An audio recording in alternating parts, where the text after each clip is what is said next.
Son günlər Ayətullah Seyid Əli Sistani cənabları tərəfindən, dövlət tərəfindən maaş alan axundlar arxasında namaz qılmağa bağlı verilən tövsiyə haqqında izah verərdiniz. Mən təəccüb edirəm, bu qədər bunu gün işıqlandırdılar sosial şəbəkələrdə, səhv təfsirlər etdilər. Ümumiyyətlə, əvvəldən bu təkcə Ayətullah Sistaninin rəyi deyil. Əvvəldən istər İranda olsun, istər Nəcəfdə olsun ki, bizim dini hövzələrimiz olub, onların sözü budur ki, əvvəldən, daha Qumdan, İrandan mənası yoxdur, Cumhur İslamidir, İslam Cumhuriyyətidir.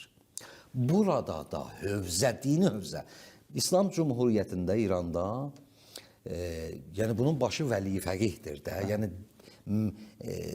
dövlət özü dini dövlətdir, elə deyil, bilirik də. Bununla belə hövzə dinin yükü altına girib. Deyir, biz müstəqilik. Nə mənə pul ver, nə səndən pul istəyirəm, mənimlə də işin yoxdur. Bu əvvəldən, lap əvvəldən ruhanilərin zehnində olub və bəlkə də yaxşı bir işdir. Deyirlər, ümumiyyətlə bizə qarışmayın. Hətta İslam Cumhuriyyətinə deyir, hövzə deyir, sən bizə qarışma, biz öz işimizi görək. Ona görə mərcəiyyət ayrıdır. Düzdür, mərcənin sözü tövsiyə kimi keçir, lazım olsa hökm verə bilir, amma ayrıdır işləri. Ayətullah, indi bir nəfər ki, gəlsin, məsələn, hökumət tərəfindən axund olsun, İstər-istəməz ona sifarişlər vardır, kontrol vardır, təbiidir. İstər-istəməz söhbət də fazıq, qeyri-fazıqda gedmir. Yəni, bir növ dövlətin kontrolu altına düşür.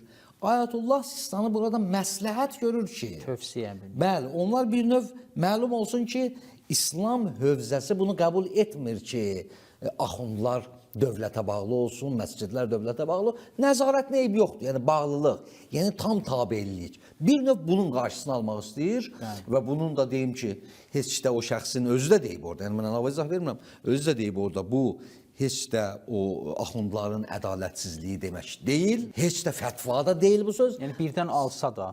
Hətta alsa da, bəli. Və bu sadəcə olaraq bir tövsiyədir, nəyə xatir? Ki, Azad olsun. Məscidlər azad olsunlar.